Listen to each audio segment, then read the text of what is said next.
The future of farming is the hope to lower the levels of food insecurity in the world.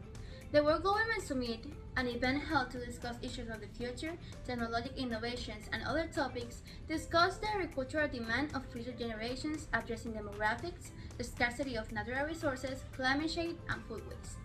Our Government Summit report in 2018 called Agriculture 4.0, the Future of Farming Technology, shows three main points. First, demand for food continually grows as the human population increases. By 2050, humans will need to produce 70% more food. Second, 800 million people worldwide suffer from hunger, and by the year 2030, 650 million people will still be undernourished. Third and last, focus on investment and better technology to fight food security is the key. Farming calls for the world to act and go beyond the use of water, fertilizers, and pesticides on uniform fields. Instead, it requires efforts by the government, investors, and innovative agricultural technologies in specific areas, such as sensors, robots, aerial images, and GPS technology. The future of farming will: first, use different production methods by using new techniques like hydroponics, bioplastics, and seawater farming. Second, use new technologies to bring food production to consumers, increasing efficiencies in the food chain, like vertical urban farming, genetic modification, and cultured meats. Third, incorporate cross-industry technologies and applications like drone technology, precision agriculture, and nanotechnology. Take a break. Match the name with the correct symbol. You can pause the video for more time.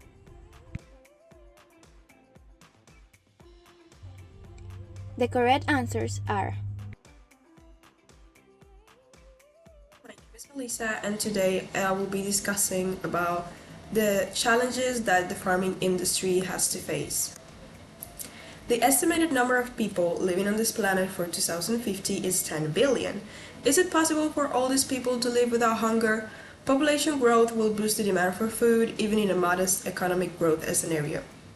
By the year previously mentioned, farmers will have to produce 70% more food. This high demand for supplies does not match the number of people that are doing the task of farming. The rural population is shrinking and rapidly aging, but if only this was the only problem they're facing.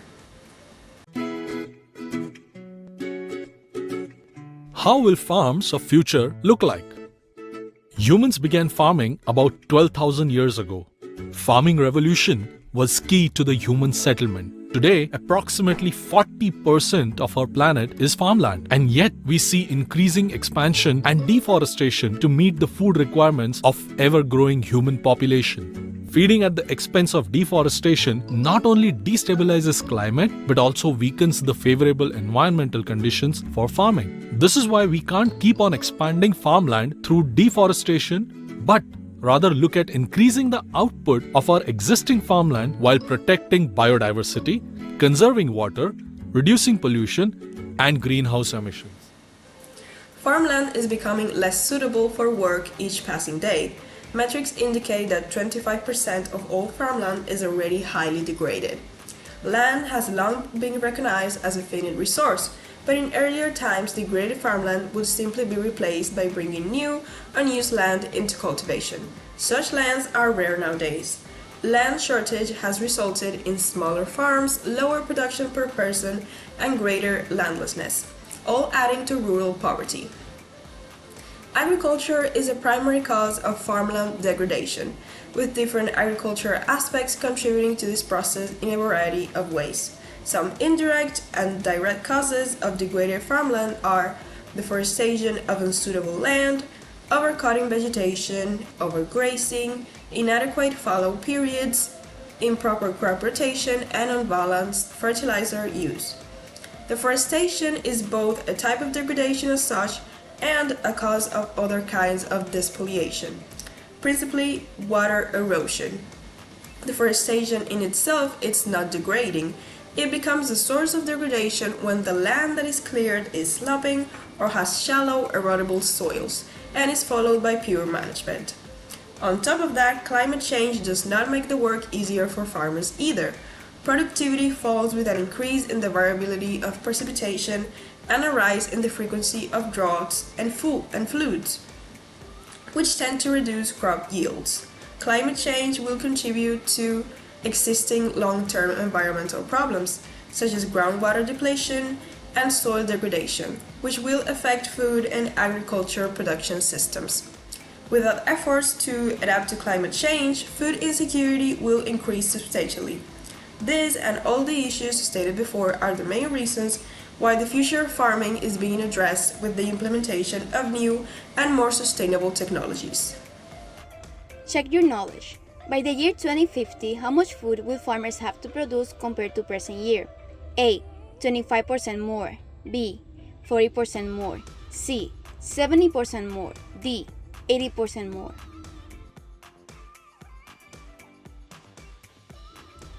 The correct answer is C. 70% more. The world has to produce 70% more food using less energy, fertilizer, and pesticides by 2050. A suitable solution for our current need for change is aquaponics. Aquaponics is a system of growing food in conjunction with fish. It's a circular system in which the fish water and waste feeds the plants. This forms a symbiotic relationship between the two and is an innovation changing the future of the agriculture industry. There are various forms of aquaponics, such as the space-efficient vertical farming, the low-maintenance deep water kind, and the nutrient-based beds that shield roots. In general, they all begin with breeding fish in a tank and growing plants on a bed. The fish produce organic waste as they develop. The waste decomposes into ammonia, which is poisonous to most living organisms. However, that ammonia can be converted to nitrate by using a bacteria known as nitrosomonas. The disadvantage is that because nitrate attaches itself to the fish hemoglobin and stops it from delivering oxygen, fish are actually more vulnerable to it than they are to ammonia. But here's where nitrobacter, the bacteria that turns nitrate into nitrates, enters the scene. We need to remove the nitrates and fish fertilizers that are now floating in the water, along with the hungry plants that like these substances. Simply put, the fish water is dumped into the plants and they act as a biofilter, consuming all those substances and cleaning the water so that the fish may return and the cycle repeats. Aquaponics uses less water than traditional growing methods and doesn't rely on harmful chemicals or pesticides to produce fresh and healthy harvests of fish, fruits, herbs, and vegetables. Unlike traditional agriculture that's subject to seasonal limitations, aquaponic systems operate in controlled environments. This allows for consistent production and revenue generation throughout the year. Aquaponics can produce a high yield of both fish and plants in a small space year-round, and plants grow faster in aquaponic systems because of their constant access to nutrient-rich water. Vertical aquaponic systems maximize production per square foot and are perfect for urban settings. Urban farming projects find this effective use of space especially appealing as it enables higher yields on smaller footprints. In an aquaponic system, the nutrient-rich water serves as the plant's natural fertilizer. This can completely eliminate the need for external fertilizers in aquaponic crops. In the United States, the average yearly cost of fertilizers for an acre of leafy greens is roughly $200. This can be completely eliminated with aquaponic farming. The controlled environment of aquaponics often enables organic production of high-value crops like leafy greens, herbs, and fish. In wholesale markets, organic leafy greens may sell for 15 to 20% more than traditionally cultivated goods. Aquaponic farms benefit from greater profitability as a result of this price advantage.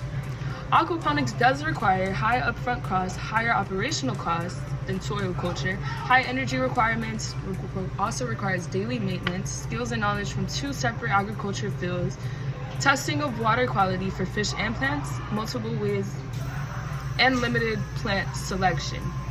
But still, aquaponic systems can be incorporated into regional agriculture landscapes to promote economic growth. Aquaponic increases local food production, which boosts the local economy and lessens dependency on imported items. Farmers can establish value chains that support small companies and create money by selling their fish product directly to local markets and restaurants. Plant cultivation, fish care, and system administration in aquaponics all require expert labor. The farming industry's employment opportunities are going along with the use of aquaponic systems. Job titles can include anything from farmers and market operators to system designers and technicians. This can lower unemployment rates and give residents of the community steady sources of income. Systems using aquaponics have special changes for community involvement and education. They can act as educational centers and urban gardens for the community, offering practical learning opportunities and advocating for sustainable agriculture methods. Acquiring knowledge about aquaponics promotes food security, environmental consciousness, and hands-on involvement in regional food production. Check your understanding. In an aquaponics system, how much money can be saved on external plant fertilizers? A. 50%, B. 90%, C. 70%, or D. 100%. The correct answer is A. 50%. Place each farming practice in the correct place. The correct answer is. Thank you for watching, and remember that better farming technology will help sustain future generations.